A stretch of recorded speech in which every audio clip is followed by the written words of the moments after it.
Hi everybody, it's Dandruff with your news cartridge for Monday, July 24th, 2017. Welcome back from the weekend, and holy crap, both of the new games that I played over the weekend were amazing, and I'll talk about them more in the end card. Today we begin with Overcooked, coming to the Nintendo Switch later this week on Thursday, July 27th. And then here is this interesting PvP choose-your-own-adventure game called The Wolf's Bite, coming to Steam on August 21st for Mac and PC. It appears that The Sims 4 will no longer be a PC exclusive, as a listing for it appeared on Microsoft's own store, releasing November 16th later this year. Let me know if you're excited for The Sims 4 on Xbox One. Here is yet another Witcher 3 mod that adds survival elements to the action RPG by making Geralt need to eat and drink. Just don't eat too many of those mushrooms that Dandelion gave you. That was the best Witcher joke I can make. I haven't played the game in a year. Speaking of jokes, Metal Gear Survive from Konami will be playable at Gamescom starting August 22nd. You can also play PES 2018 just in case you've had your fill of unicorn zombies and want to play the inferior version of FIFA. Moving on to some more important information, because anything is more important than Konami.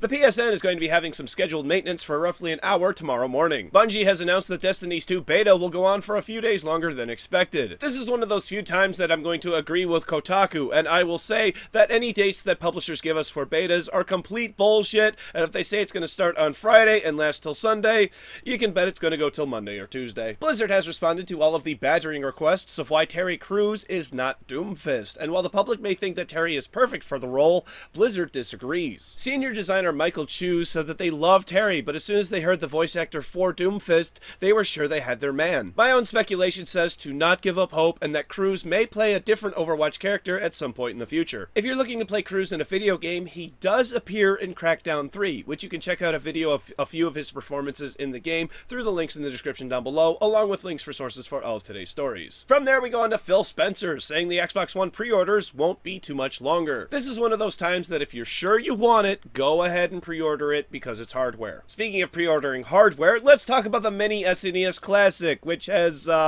sort of begun its pre-orders? Well, not really, because according to Walmart, due to a, quote, system glitch, the mini console went up for pre-order because the store was setting up the methods for doing so. And as such, Walmart will be canceling all pre-orders and will be taking them at a later date. So sorry if you're one of the people who did get it, but you will be refunded your money. Here's a story brought to me by a viewer. Thank you, Whiskers, for this one. Harmony Gold, the company behind Robotech, is suing Piranha Games, the maker of Mechwarrior, over designs of certain robots. Now, at first I thought that giant robots all have some things in common, and you can't really copyright something like a robot having long guns for arms. But after looking at these images, I'm not so sure that my initial reaction was correct, because these designs are strikingly similar. But of course, these are just my opinions. I am not a lawyer, so I have no idea where this case could go, but stay tuned to News Cartridge for more updates, and let me know your thoughts on this in the comment section down below. And that brings us to our final topic today, which is the Pokemon Go Fest, which took place over the weekend in Chicago. Or as I'd like to call it, the Pokemon Go Shit Show. To put it short and light, things did not go well, and that's about the best that anybody could say about the event. It seems as though Niantic did not learn as much as they could from the launch of Pokemon Go, and who would have thought that if you encourage millions of people to play your mobile game at the same time, it causes problems. Many trainers who attended the event were not able to log in, faced the app crashing or freezing, or a similar reason why they were not able to play. My favorite part of the whole event was when the CEO of Niantic came out on stage and was booed and unable to speak out of sheer embarrassment. Welcome to the stage, the CEO of Niantic, Mr. John Hanke. Thanks, Rachel. I've seen so many families here together. I think that's awesome to see. We're working on that. I recommend that you check out the whole video for yourself if you need your daily dose of cringe. To make up for the disappointment, Niantic has refunded all ticket sales and given all attendees $100 US in Pokecoins, and saying that they were unhappy with the results. One thing that I would like to address is these tickets were being scalped for upwards of $200, and there is no way to get that difference refunded. There isn't any reason for this. Pokemon Go was one of the most successful games of 2016 and has been raking in money since its debut, so why hasn't Niantic invested the money in making sure that their product executes flawlessly? Why is it that over a year later, the game is still riddled with the same problems it saw at launch? Niantic, get your shit together and make sure this thing works first and foremost, and if there's not another Pokemon Go Fest next year, it's your fault. Though my suggestion is definitely to hold another one next year, make it free, and make sure that you don't repeat the same mistakes for a third time. Did you attend the Pokemon Go Fest, or do you think there'll be another one next year? Let me know in the comment section down below. Here we are at the end of the show, and tomorrow's game releases for PC: People Eater, Super Cloud Built, Fable Fortune, X Minutes Wings, Crisis Action VR, Pressure Overdrive, The Unclogging and Unsanitary Saga, Behind Those Eyes, Cybermotion, Aven Colony, Cycle, Audio Ship, Fate Extella, Pyre, Creepy Races, Aliens in the Yard, Wagamama, High Spec, Rapture, World Conquest, Purgatory 2, Barry Blast Matchmaker, Airmen, Starway Fleet, Color Spill Ball, Forgotten Faces, Virtual Temple, Order of the Golden Dawn, Bullet Party, Burn It Down, Exit VR, and Let's Find a Way. For PlayStation 4, Pyre, Super Cloud Built, Aven Colony, Pressure Overdrive, Smashbox Arena, and Tiny Tracks. For Xbox One, Aven Colony and Infinite Mini Golf. For Nintendo Switch, Fate Extella, The Umbra Star, and Infinite Mini Golf. Thank you very much, everybody. This has been News Cartridge. I am Dandruff. I will see you tomorrow. And my doctor recommended that I eat Burger King more often. Well, he said I shouldn't have McDonald's anymore, but I knew what he meant. Yay! I figured out a new way of shooting that doesn't actually, hopefully... Well, I figured out two new little methods of shooting that will hopefully, cut down my time on editing. We'll have to expand on them more in the future. Whatever. I'll talk about it if they work. So, the two games that I played over the weekend were PUBG, PlayerUnknown's Battlegrounds, and Kingdoms and Castles. Funny little story about Kingdoms and Castles. I bought it on Thursday and then immediately checked my Gmail account. I think I told this story. Checked my Gmail and found that I had a key for it from Keymailer.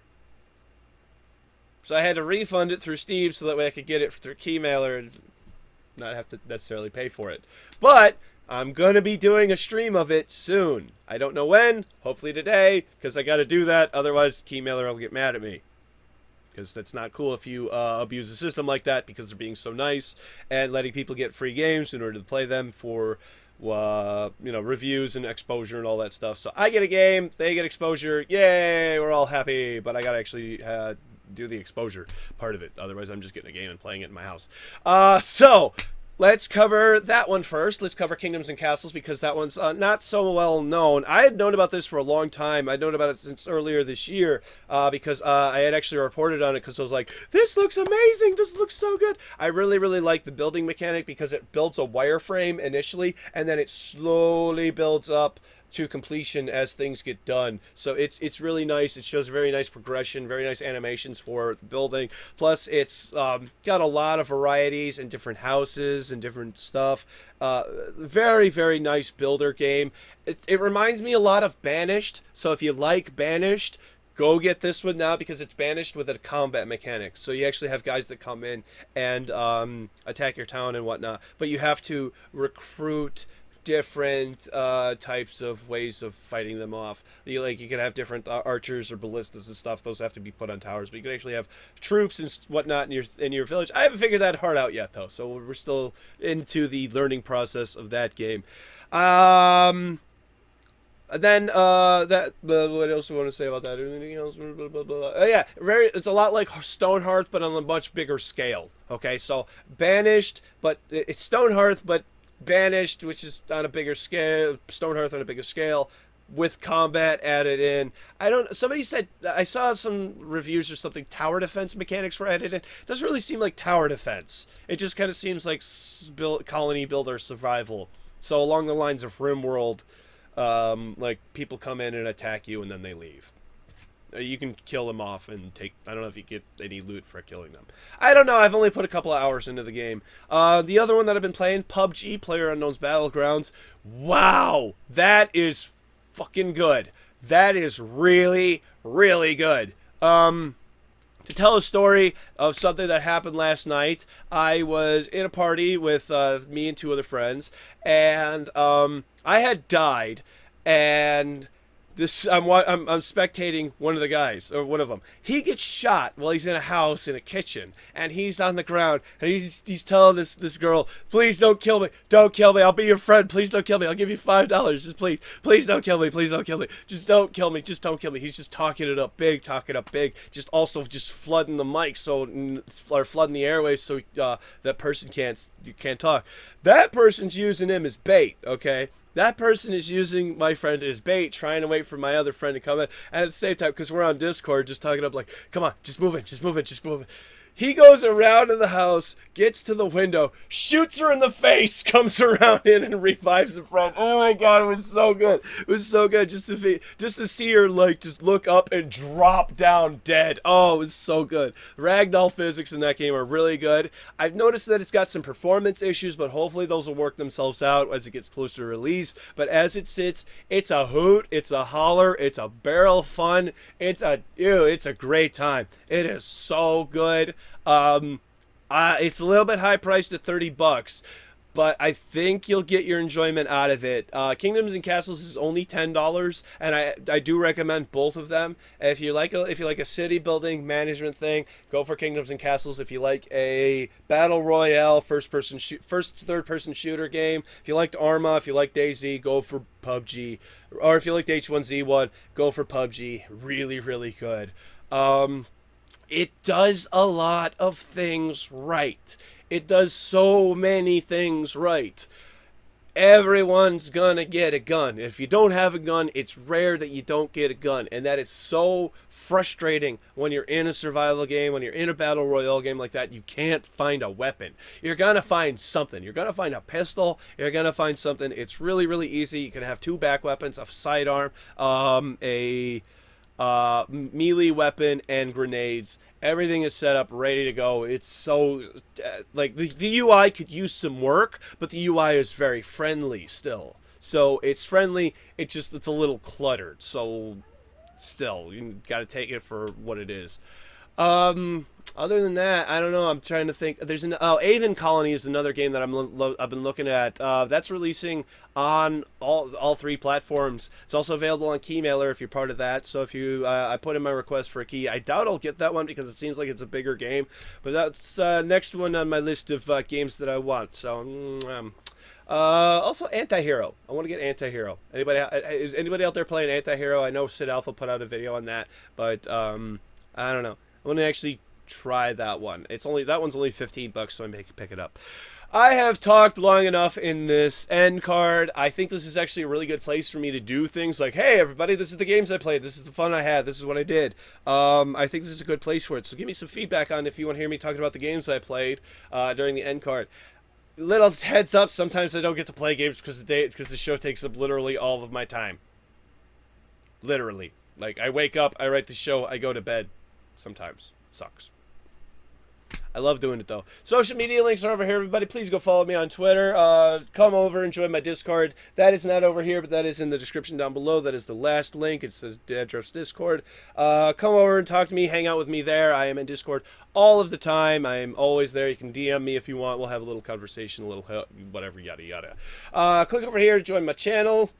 Subscribe to it. It's a great channel. And click over here to watch Monday's episode where we talk about Wildcard Studios, who is the developer of Ark Survival Evolved, saying that them paying for mods or paid mods, I'm not really sure, leads to more free art content for more players, which I still don't know what the fuck art content means. Little clarification, Wildcard. Thank you, everybody. Bye. Here we are at the end of the show and tomorrow's game releases. For PC, People Eater, Super Cloud Build, Fable Fortune, X-Minutes Wings. Here we are at the end of the show and tomorrow's game releases. For PC, Super People Eater. What am I doing? Here we are at the end of the show and tomorrow's game releases. For PC, Super People Eaters. Am I really doing this?